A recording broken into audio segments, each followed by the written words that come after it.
lawlessness, crime, depravity, stupidity. And it doesn't have to be an inherent quality. We might, I hear my husband say Republicans are stupid all the time. So let's pause here, because anytime we talk about this, we're thinking, yeah, those people do that. Do we do that? We probably say things to ourselves, well, I belong to an inclusive faith. We welcome everybody.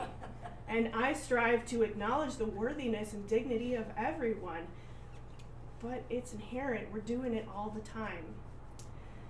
There's a sermon on Worship Web that's really good, and I would recommend it. It's by Scott Alexander, and it's called Answering the Religious Right with the Big Heart of Universalism. He describes the principle of universal salvation that is our Universalist heritage. He was giving a sermon on it one day. He says, quote, "The morning chapel was to happen. I arose early, pored over my powerful and polemically perfect text. I was privately proud of the depth and passion with which I grasped the essence of my Universalist heritage. As I approached the busy intersection at Shattuck Street, I happened to glance up and suddenly saw an incredibly large woman sitting on a bench waiting for the bus. Now, I've always had a personal obsession about my own weight. It's why I run marathons. And in those years, I was quite prejudiced and opinionated about people who weighed more than I thought they should. Anyway, before I could censor the unkind, judgmental thought, I blurted out to myself, oh dear God, look at that gross woman. She must weigh 400 pounds. How could anyone ever let themselves get like that? And who could ever love that? And at that moment, as if it were a bolt of spiritual lightning aimed right at me, the skinny little guy sitting next to her on the bus stop bench looked lovingly into her eyes, leaned over, and gave her the most gentle and loving kiss I have ever seen one human being bestow on another. I was stunned and ashamed, and while I was still reeling from the jarring disparity between my petty and unkind judgment and his pure and simple love, a voice came to me, without words, but in unmistakable clarity, holiness, and power. A voice came out of the whirlwind and said to me, and me alone, "Don't you get it, dope? Here you are at this very moment going up the hill to preach your clever little sermon on God's love and universal salvation for every human, and all you can do is sneer inside at someone that you deem unworthy and unbeautiful. Don't you understand that in the eyes of all that is sacred and beautiful and holy and true in creation, she is as utterly lovely as human beings get?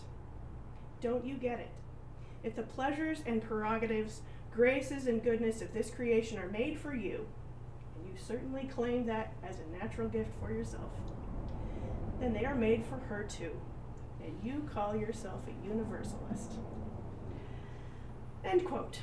Now, while I cannot recommend the way he was talking to himself there, it's not often that we have the purity of our aspirations and the reality of our inner dialogue nudge up against one another in such a stark manner.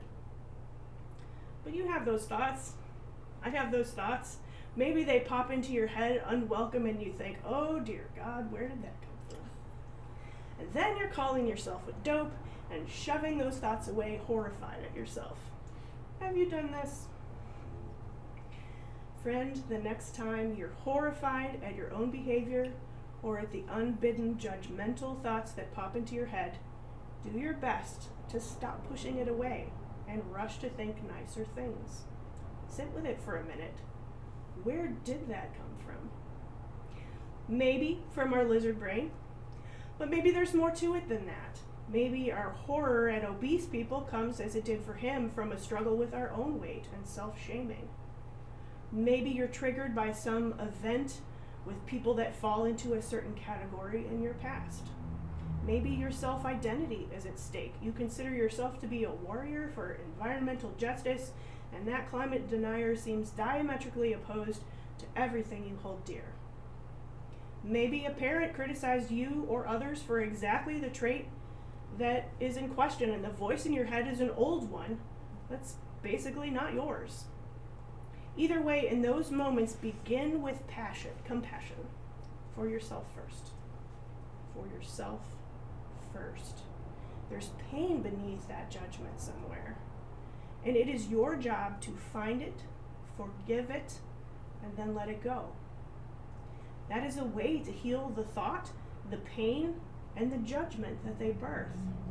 Because bias finds its root in insecurity and fear. The way to heal it is to have compassion for the insecurity and fear. Again, for yourself first. And the next step is to humanize the other. Othering dehumanizes, but as my idol Brene Brown says, it's hard to hate close up, move in.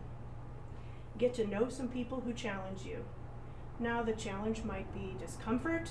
Maybe you're uncomfortable around kids, or sick people, or disabled people. A lot of us are probably uncomfortable about people who are on the conservative side of the political spectrum. How can you challenge yourself to get to know them, to get to know someone who stretches your comfort zone? How can you humanize them? Well, the answer is probably getting to know their story and sharing yours in the process. You know, in some ways, it seems like everything we teach, maybe every sermon I've ever given, comes down to this, a tricky, subtle balance between individuality and commonality. The interplay between the first principle and the seventh, between worthy individuals and the interconnectedness of everything. It's a balance. We live in this selfish world, but we're called to care for one another. James W. Fowler was an American theologian who died a couple of years ago. He wrote a book called Stages of Faith that I find myself referring to often. The names he gave the stages I find them bulky and unhelpful, but I often think about this process of growing in faith. And we discussed it in UU Leadership School when I attended. When we're born, we have what he calls undifferentiated faith. We don't differentiate ourselves from our environment or from our parents. If we could be said to have faith, it would be in them, in our parents. The community of self is limited to the self and the parent without really any differentiation between the two. When we start to develop language, we enter the first of Fowler's stages. The undifferentiated is kind of a pre-stage. He calls this the intuitive projective stage, around ages 3 to 7, although people can kind of get stuck and remain in any of these stages and not mature past them. At this stage, the child is egocentric. They begin to have an imagination and to think about concepts beyond the material. Storytelling becomes really important. In the second stage, the mythic literal stage, we focus very much on the stories, adopting the beliefs and observances of the community. These beliefs are adopted with very literal interpretations.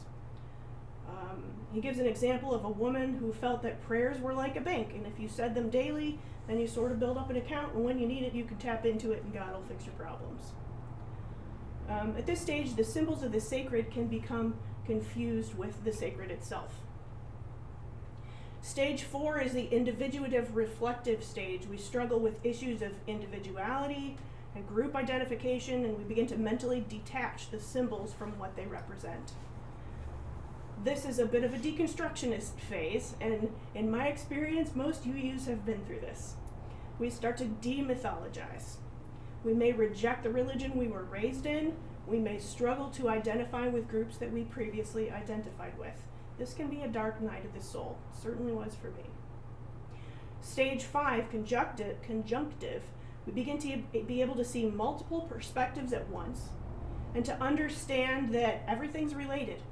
It's a reconstructionist phase. The symbols regain meaning, but not literal, and mostly because we understand the wisdom that gave rise to them, not because we take them literally. Our sense of fairness reaches across ethnic, national, and religious lines. Our community becomes the world. We become extremely sensitive to injustices. And I know a lot of you use in this phase too. We're really sensitive to injustices.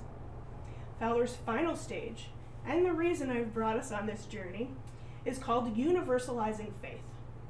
Fowler says that this stage is rare, that it's our Mother Teresa's and our Dalai Lamas and Martin Luther King Jr. They're saints and bodhisattvas. We embody the divine, but that doesn't mean we're perfect. The community of the self at this stage is not limited to the family, the immediate neighborhood, or the nation, or the world. It is universal. It's all beings. This is aspirational, obviously. Not all of us will become saints in our lifetime, but I'm not sure we can say that that group is so limited. But what we aspire to is to grow our community so that us and them vanishes, so that our community becomes universal and without boundaries. That is how big a we can have and hope to have. The Universalists from whom we descended believed that it was impossible that a God of love would preordain only a portion of humankind for salvation, which was the Calvinist belief that was the norm at the time. Or they couldn't even believe that a God of love would leave anyone unsaved. If there was punishment after death, it was only for purification of the soul and only temporary. This is also called Christian Universalism, and there are people who believe it. In fact, my friend Andy is giving a talk about it today in my congregation. One definition says that Universalism believes the living truth of the universe transcends national, cultural, and religious boundaries. In another context, it can mean a hope for universal human rights or world community, as another of our principal states. Lorna Jean Edmonds is Vice Provost for Global Affairs and International Studies at Ohio University. I think she's retired now. She wrote this fascinating article entitled Universalization, the Interconnection of Outer Space Development and the UN 2030 SDGs, the 21st Leadership Imperative. Ooh, that's a mouthful. Let's break it down. So the United Nations developed a 2030, as in the year, agenda for sustainable development, which, to quote from the article, seeks to create a broad and universal policy agenda devoted to global development and cooperation to benefit all countries and parts of the world. Edmonds makes the argument that as we experience a shift from globalization to universalization, it requires a different mindset and a different approach. Quote, the development of space and Earth both require a global commitment to cooperation and inclusivity. Without a concrete legal framework for the rules and standards of engagement in space, exploitation and inequality will become the norm. We know this from our history of colonization. What she's saying here is that as we set our sights on space, whether or not we run across other species and are able to communicate with them, this necessitates a shift in our paradigm from nationalism to a borderless cooperation with one another and concern for the well-being of all humanity. It's like Fowler's stages. As our growth shifts, our community shifts. As humankind gains the ability to go into space and it becomes more commonplace, our community shifts outward. We may run into others out there, and then how big will our community be? Who will our we be? Will we suddenly and finally be able to embrace fellow humans as belonging to the same tribe now that we have another other? But the future, Edmund says, is universalization. I don't know if you'll take all this the same way, but this is the way I look at it. Our universalizing faith is the future.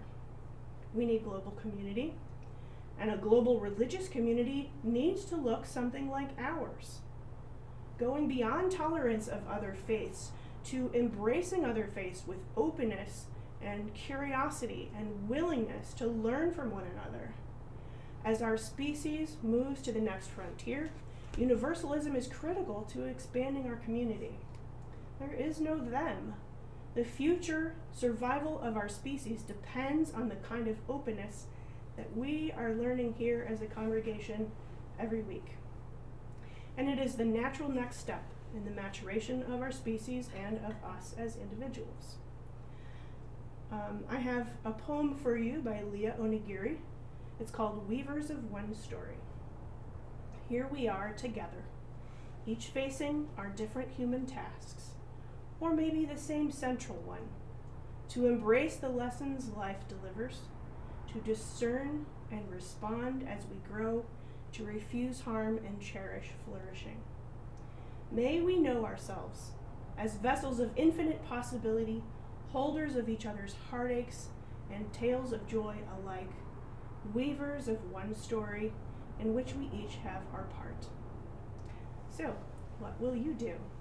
Will you limit your we to the people in this room, or the people in your family, or the people in your race or orientation or gender or ethnicity, or your nation, or to all humans on earth? Or will you expand it to include every living thing on earth and beyond it? If you expand your embrace, what does that look like? What does it mean to belong to the same human family as someone we find it difficult to identify with? What does it mean to include them in your community?